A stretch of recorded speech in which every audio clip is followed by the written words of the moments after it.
Fala pessoal, tudo beleza? Mais um módulo hoje. Hoje a gente vai ver pelo menos um pedaço, eu acredito, do módulo 57, que está na página 15, tá? No caderno 7, como está descrito aqui em cima, né? Seguinte, a gente vai falar então de gravitação universal.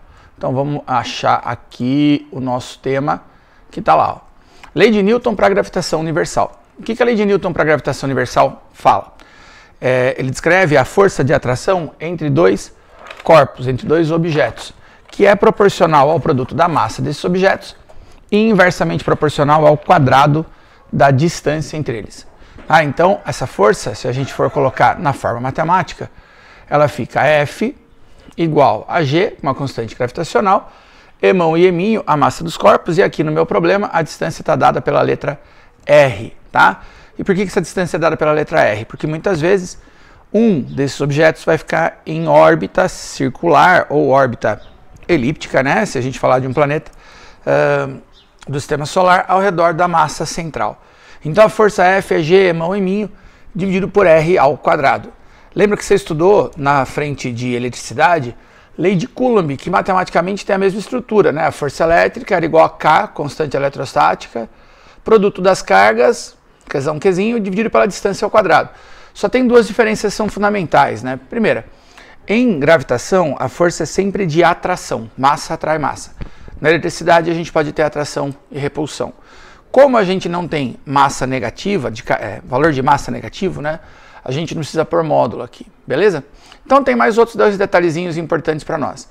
As duas forças que aparecem aqui, ó, por exemplo, tanto na Terra quanto na Lua, elas vão ter a mesma intensidade. Tá? Às vezes a gente tem um equívoco de imaginar que a força na Terra é maior porque ela tem mais massa. Na verdade, essas duas forças formam um par de ação e reação. E par de ação e reação tem a mesma intensidade. Então a Terra atrai a Lua e a Lua reage atraindo a Terra de volta com a mesma intensidade. Isso vale para qualquer objeto. Tá? Eu estou segurando uma caneta aqui, acho que eu não estou aparecendo, né, nesse quadro. Eu estou segurando uma caneta e a força que a caneta é puxada para baixo é igual a que ela puxa a Terra para cima. Nossa, mas a Terra não sai do lugar. Pois é, ela tem mais massa, portanto mais inércia. As forças têm a mesma intensidade, a consequência dessa força é que vai depender da massa de cada corpo, beleza?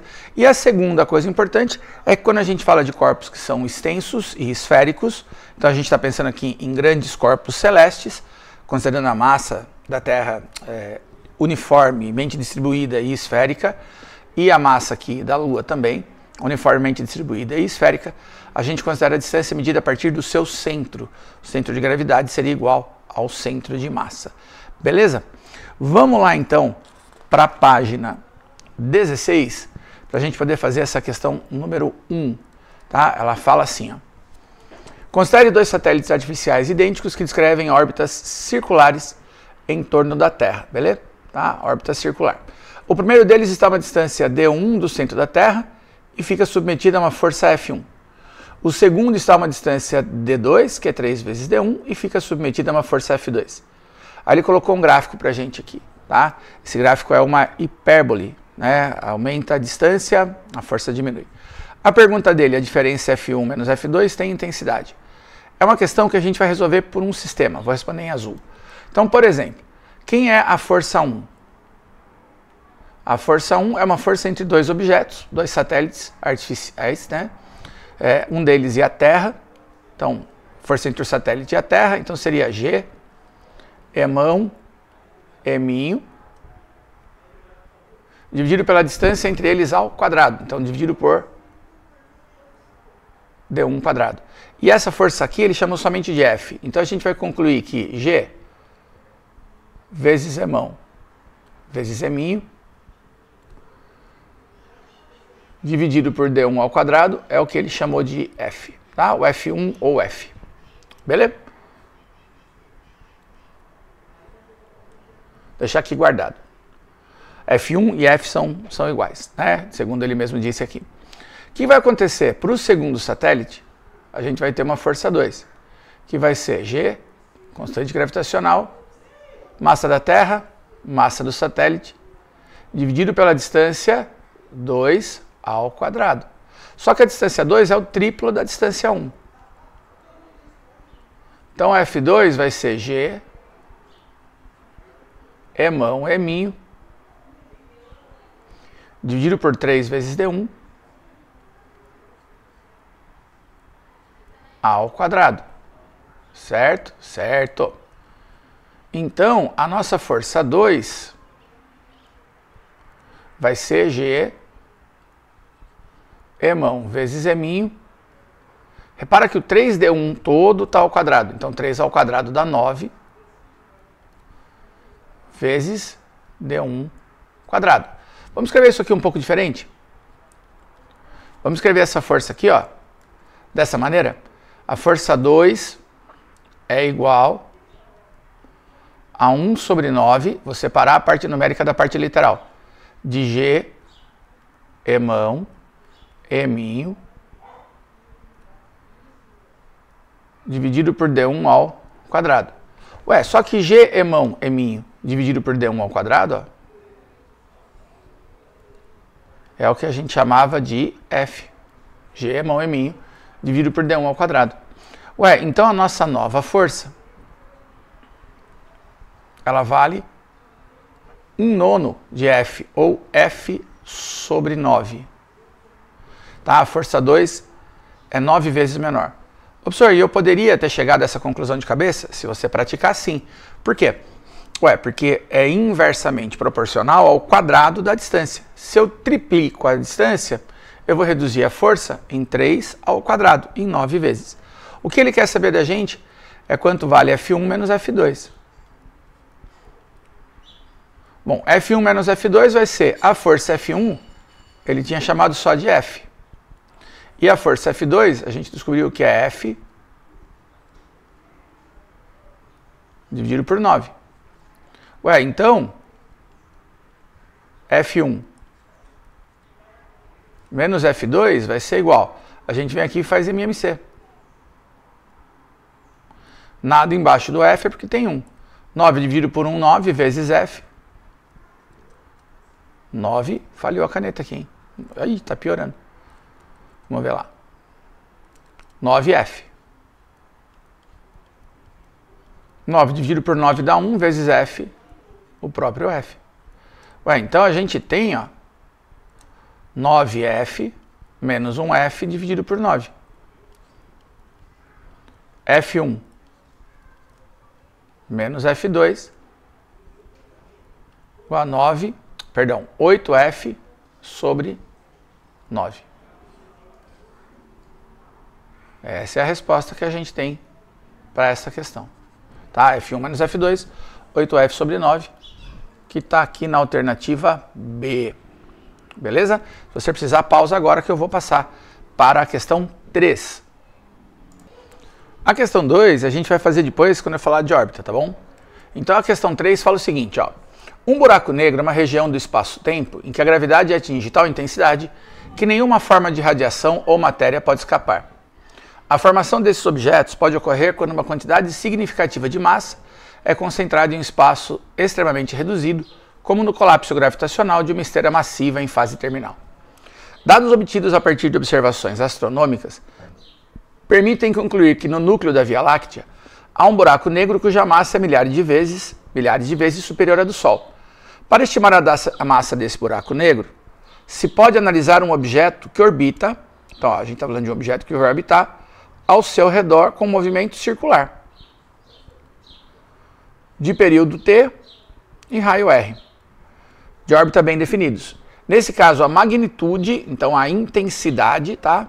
Vou marcar aqui, ó, magnitude da força, a intensidade da força centrípeta associada ao movimento circular pode ser considerada equivalente à força gravitacional exercida pelo buraco negro sobre o objeto, conforme preconizado pela teoria da gravitação universal de Newton. Vou descer um pouquinho o texto.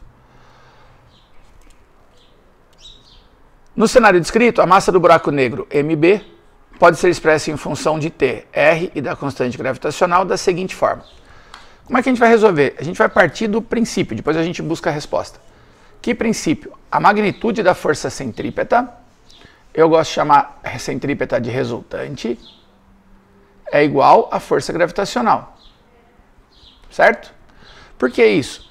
Porque se a gente não tiver ninguém puxando para o centro da trajetória, nenhuma resultante puxando para o centro, o objeto se desloca em linha reta. Isso vale para corpos na Terra, vale para corpos em órbita, vale para uma massa que orbita um buraco negro.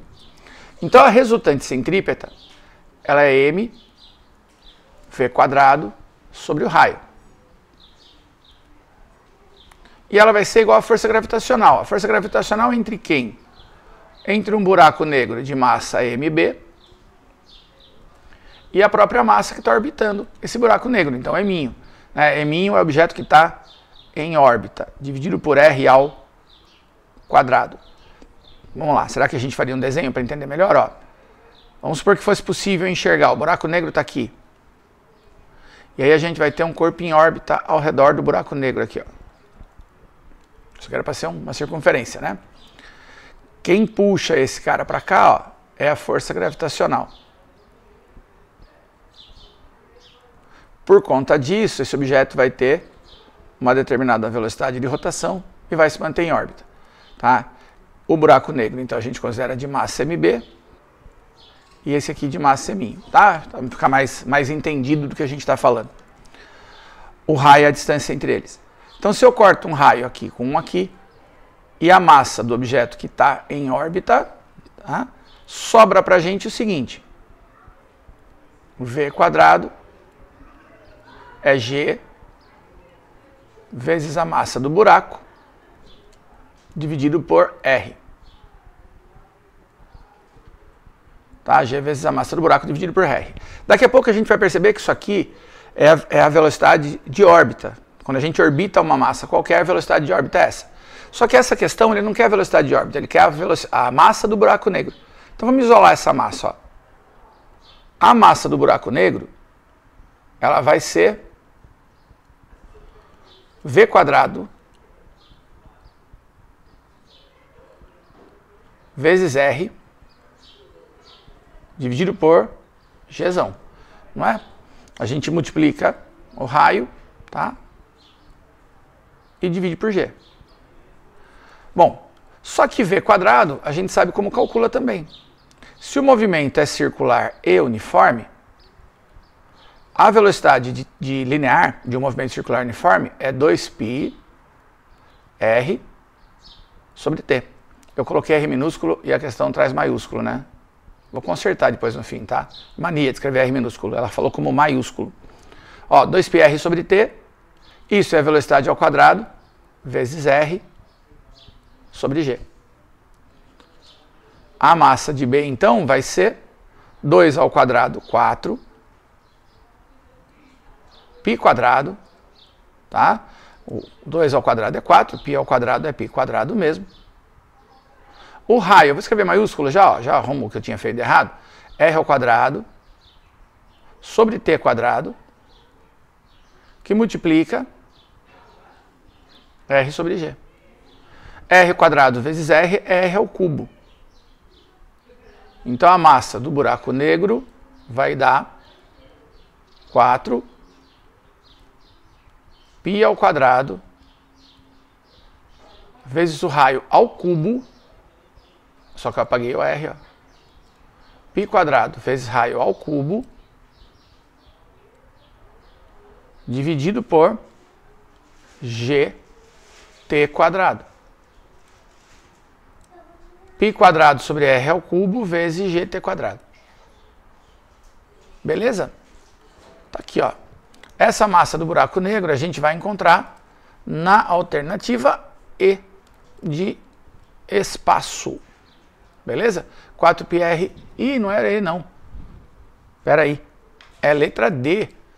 Minha definição tá ruim aqui, né? Aqui é quadrado, não é cubo. É letra D. D de Dua Lipa.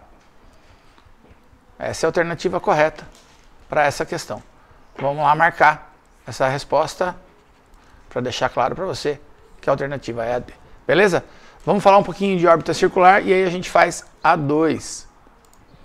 Então vamos voltar para a teoria. Falei para você que eu ia falar de órbita circular, mas na verdade eu estou invertendo a ordem. Eu prefiro falar de campo gravitacional primeiro, tá? Aí depois a gente fala de órbita circular. Inclusive estou devendo uma questão do módulo anterior. O que que rola? Se a gente imaginar um objeto de massa m aqui, ó, perto da Terra, O peso desse objeto é a própria força gravitacional. Ô, professor, mas por que a gente escreve o peso como mg? Por um motivo prático, né?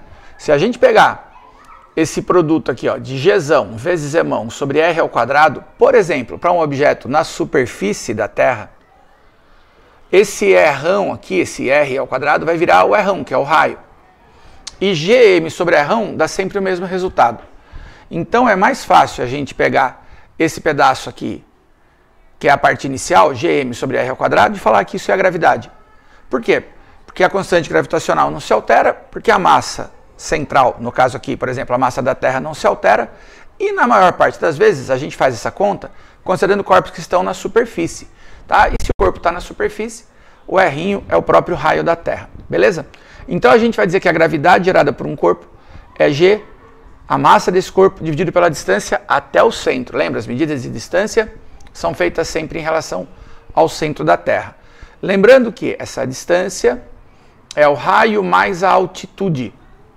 O raio do corpo celeste, já que tem a imagem da Terra, eu vou falar sempre para a Terra, mas isso vale para qualquer corpo, tá? Então é o raio da Terra mais a altitude. Se o objeto está na superfície, a altitude é 0. Então a gente pode ter as duas expressões, as duas estão corretas. A gravidade em um determinado ponto é Gm dividido pela distância entre o ponto e o centro da Terra ao quadrado, ou Gm dividido pelo raio da Terra mais a altitude ao quadrado. Beleza? O G é o campo gravitacional, né? E as variáveis estão todas definidas aí. O M é massa, R é a distância, o raio e a altitude medida a partir da superfície. Beleza? Repara que, de novo, traçando um paralelo com a eletricidade, essa expressão ela é semelhante à expressão de campo elétrico. O campo elétrico é K módulo de Qzão dividido pela distância ao quadrado, certo? Bom, vamos fazer exercício disso e aí a gente vai andar lá para frente, tá? A gente vai fazer a questão número 4 da página 18, tá? Questão número 4 da página 18. Esse assunto de força gravitacional e essa parte de gravidade são comuns de aparecer. Então, por exemplo, questão 4 fala assim, ó, Urano, o 7º planeta do Sistema Solar, possui 28 satélites naturais conhecidos. Desses satélites, um dos próximos de Urano é Miranda, que está a uma distância média de 130 mil, então a distância de 130 mil quilômetros do centro do planeta. Considerando-se Urano perfeitamente esférico, tá? Então Urano é esférico, com um raio de 26 mil quilômetros, e adotando G igual a 9 newtons por quilograma, que é a mesma coisa que metro por segundo ao quadrado, para a intensidade do campo gravitacional criado por esse planeta em sua superfície, a intensidade do campo gravitacional criado por Urano na distância em que Miranda se encontra do centro é. Legal, como é que a gente pode fazer isso? A gente pode fazer o seguinte, tentar fazer uma comparação entre o G na superfície de Urano, tá, o G na superfície, e dividir esse cara pelo G na posição onde Miranda se encontra. Vamos fazer isso, ó, G na superfície dividido pelo G onde Miranda se encontra. Ô, professor, mas vai ficar difícil. Não vai, porque a gente vai conseguir cortar um monte de coisa. A gente vai andar um pouco literal a questão. Questões que envolvem gravitação, elas trabalham às vezes com números muito grandes ou com questão literal. Por incrível que pareça, literal é mais fácil, porque a gente consegue simplificar. Então, quem é o G na superfície de Urano? É G vezes a massa de Urano dividido pelo raio de Urano ao quadrado. E aí eu teria que dividir isso pela gravidade lá na posição de Miranda, tá? Na posição de Miranda. Então a gravidade, marcar o pontinho vermelho neste ponto aqui, aonde Miranda se encontra. E esse a gente calculou a gravidade na superfície, tá? Ó, superfície e lá na posição onde Miranda tá. Bom, então eu teria que fazer isso dividido pelo Gzão vezes a massa de Urano pela distância R entre o centro de Urano e a posição onde está Miranda ao quadrado. Então aqui, ó, o raio de Urano para calcular na superfície é 26 mil e o R é o 130 mil. Cuidado com a vontade de a gente querer já substituir, não compensa. Por quê? Vamos fazer uma passagem a mais para a gente poder cortar tudo que é igual. Ó. O G na superfície dividido pela posição, pelo G na posição de Miranda. Divisão de frações, a gente conserva a primeira. Gzão vezes Mão. Dividido por RU ao quadrado e multiplica pelo inverso dessa. R ao quadrado vezes Gzão vezes Mão. Gente, o que é igual a gente, ó, simplifica. Olha o que vai acontecer pra gente. Vai sobrar que o G na superfície de Urano dividido pelo G na posição de Miranda é R sobre RU ao quadrado. Tá? O Rão está embaixo, o quadrado, o R'inho está em cima, a gente coloca o quadrado para fora, R sobre RU ao quadrado. E aí a gente vai substituir.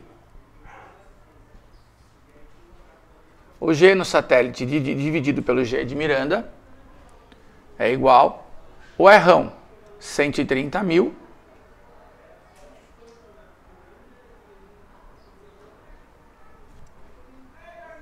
Dividido por 26.000. Então, vamos colocar o 26.000 aqui embaixo. Ó.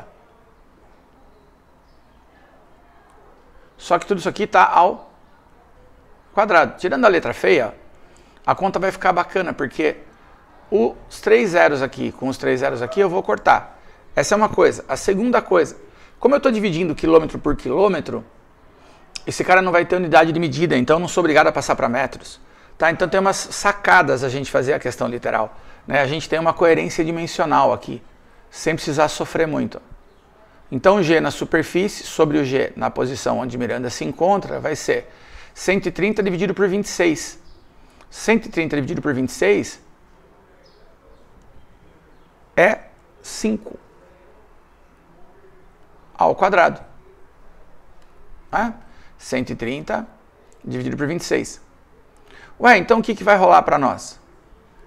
O G na superfície, que a gente sabe que é 9, sobre o G na posição de Miranda é igual a 25. Troca de lado. O G na posição de Miranda,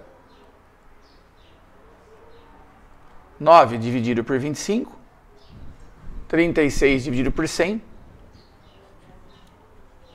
O G na posição de Miranda dá 0,36 metros por segundo ao quadrado.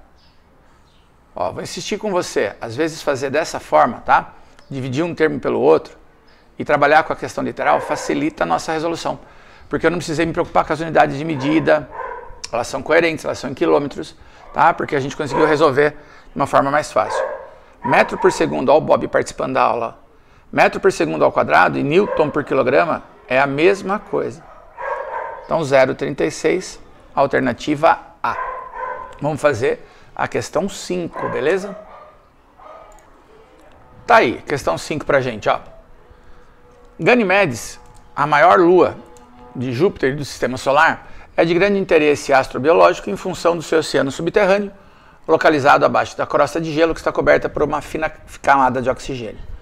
Considere que a massa dessa lua, então vamos lá, que a massa da lua, dessa lua de Júpiter, corresponde a 0,20 da massa terrestre e o seu raio a 0,4 do raio terrestre. Admita que a gravidade superficial da Terra tenha módulo de 10. Nessas condições, o módulo da gravidade superficial em Ganimedes vale. Vamos fazer igual a gente fez na anterior? A gente vai fazer assim, ó. A gravidade na superfície de Ganimedes dividido pelo G na Terra vai ser igual. Bom, como é que a gente calcula a gravidade em Ganimedes? É Gzão vezes a massa, é Ganimedes e eu pus N. Por quê? Então é G, né? Massa de Ganimedes, e aí o G ficou ridículo, dividido pelo raio de Ganimedes ao quadrado. Aí eu teria que dividir pelo G da Terra. Então eu já vou multiplicar pelo inverso. Vezes o raio da Terra ao quadrado. Dividido por G vezes a massa da Terra. Olha o G, ó. Foi embora. O que mais? Bom, a gente vai ter então a seguinte situação. Vou agrupar. A gravidade em Ganimedes dividido pela gravidade na Terra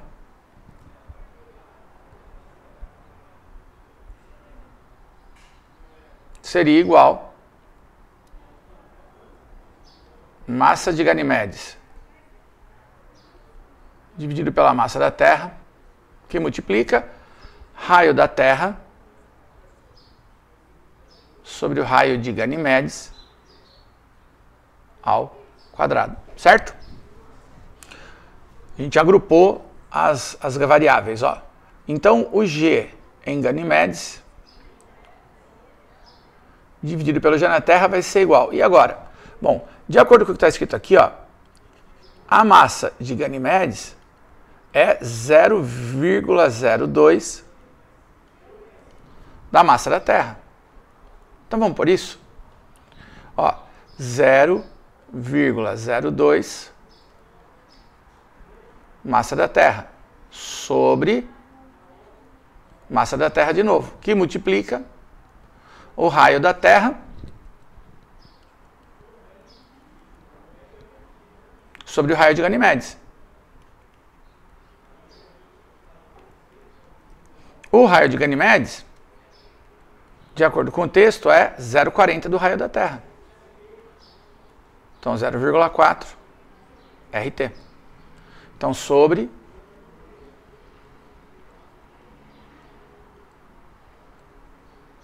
0,4 RT, esse está ao quadrado. Olha que bonito.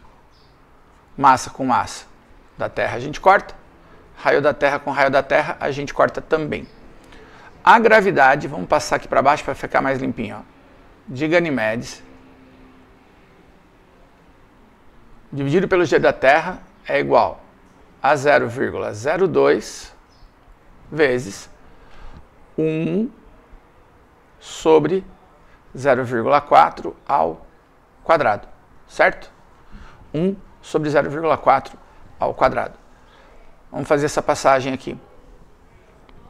G em Ganimedes dividido pelo G na Terra é igual a 0,02 sobre 0,16. Só que a gente sabe que o G na Terra, aqui, ó, esse cara, que ele vale 10, né? Então vamos substituir por 10 e mandar multiplicando, ó.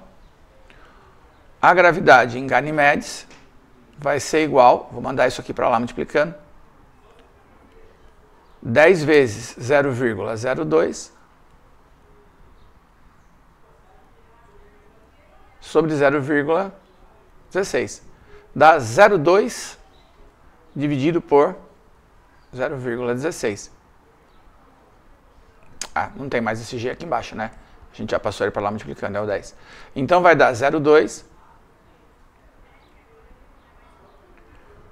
dividido por 0,16, que dá aproximadamente, ou exatamente, né? Se a gente fizer a conta, que a gente nem precisa, né, fazer essa conta, porque é um pouco mais que 1, daria 20 dividido por 16.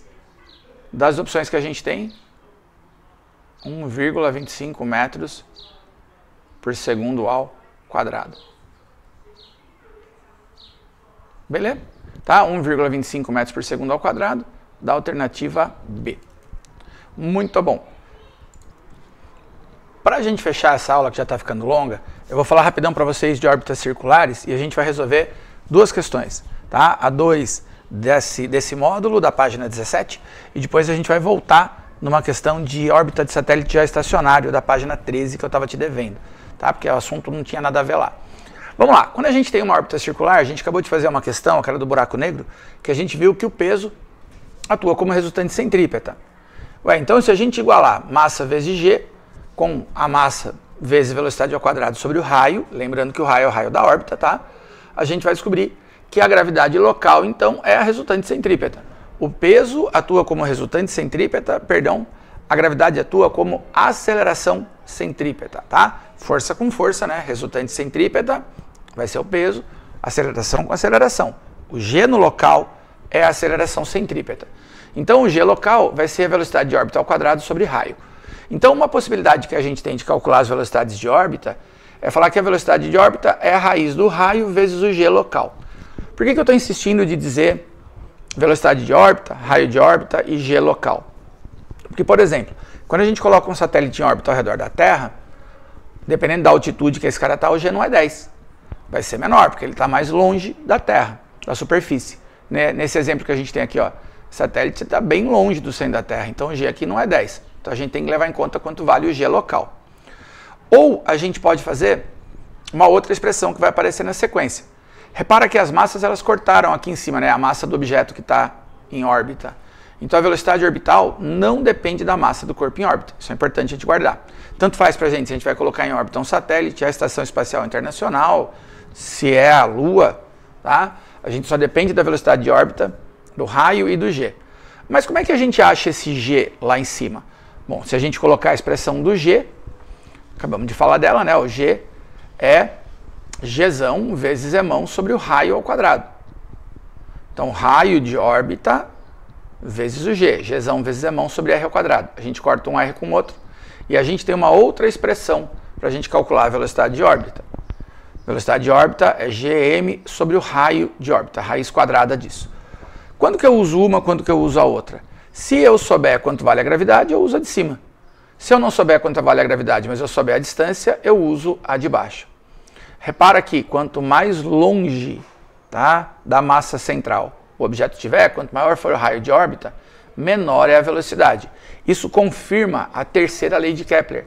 Objetos que estão longe do Sol, né, corpos, no caso planetas longe do Sol, vão demorar mais tempo para dar uma volta. Tá? Por isso que o período deles vai ser maior. Então as duas expressões de órbita aqui é legal que você guarde, beleza? O que rola?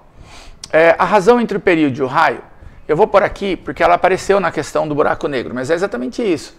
Se a gente conhece a velocidade de órbita, eu abro a expressão da velocidade e chego a essa conclusão, né? Período ao quadrado, 4π quadrado, raio de órbita ao cubo sobre gm. Olha que curioso. 4π é constante, é um número, o g é constante, e desde que todos os objetos orbitem a mesma massa, ó, o m também é fixo. Então todos os corpos que orbitam o Sol, 4π, g e m são constantes. A gente pega tudo isso aqui e chamaria de k. T quadrado igual a raio ao cubo. Terceira lei de Kepler. Tá? Ele não sabia, né, de onde vinha, mas a lei de Newton ajuda a gente a justificar a terceira lei de Kepler. O que a gente quer dizer com isso? O que é importante para nós para isso? Para cada período de órbita há um raio específico e vice-versa. Em cada órbita circular, né?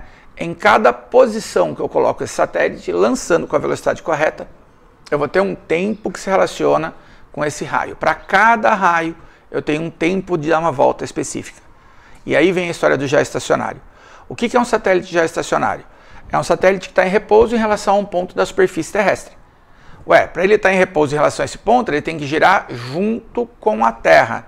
Então ele tem que ter a mesma velocidade angular. Se a Terra dá uma volta em 24 horas, esse cara, para ficar em cima do mesmo ponto na Terra, tem que dar uma volta em 24 horas.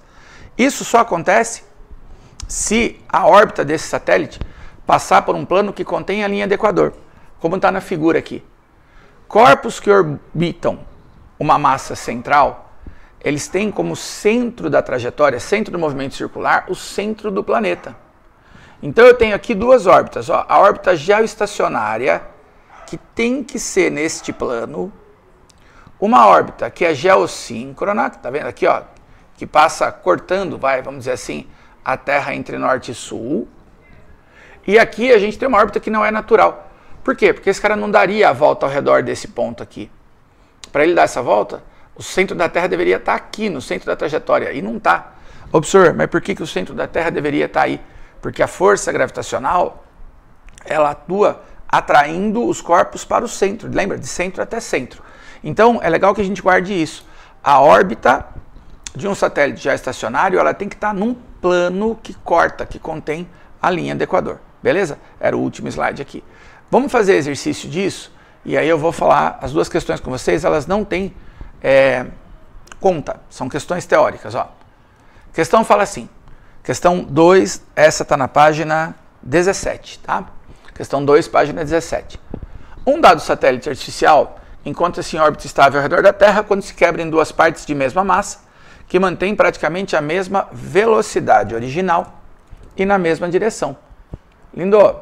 Mantém a mesma velocidade, tá? Qual das alternativas abaixo, ou qual das alternativas indica, de forma mais aproximada, o que acontecerá com o raio orbital dos fragmentos? Ué, se a gente mantém a mesma velocidade, tá? E o cara vai manter a mesma altitude, lembra? A velocidade de órbita, ela é raiz do raio de órbita vezes a gravidade local. Uma vez que a gente mantém a mesma velocidade, tá? Fica constante, não muda. E que o G também é constante, porque esse cara está na mesma altitude, beleza? Também é constante. Obviamente o raio não se altera. Tá? Ele não se altera. Ô, professor, mas a massa mudou. Lindo. E a velocidade orbital depende da massa do corpo que está em órbita. Tá? Essa velocidade V, ela não depende da massa. Então o fato de estar junto ou estar separado não tem diferença. Não depende da massa do satélite, tá? Só depende da massa que a gente está orbitando, depende da massa central.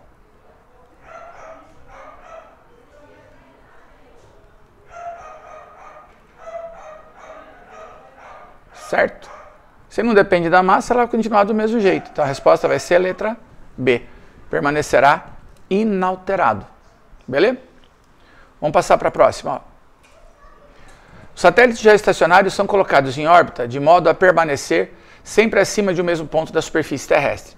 Para isso é necessário que a força gravitacional entre o satélite corresponda à resultante centrípeta, para que o período de movimento de translação seja igual ao de rotação dessa. Ou seja, tem que gastar as mesmas 24 horas do que a Terra gasta para dar uma volta ao redor do seu próprio eixo, certo? A figura mostra, fora de escala, a Terra e 5 pontos ao seu redor. Das localizações indicadas na figura, um satélite geoestacionário poderia ser colocado em... Das coisas que a gente conversou na teoria, a gente falou disso. O peso ou força gravitacional atua como resultante, o período tem que ser de 24 horas, ela fica parada, né, permanece sempre acima de um mesmo ponto. A única coisa que a gente falou lá e que não está aqui é que tem que estar num plano que contém a linha do Equador. Tá? Num plano equatorial, vamos dizer assim.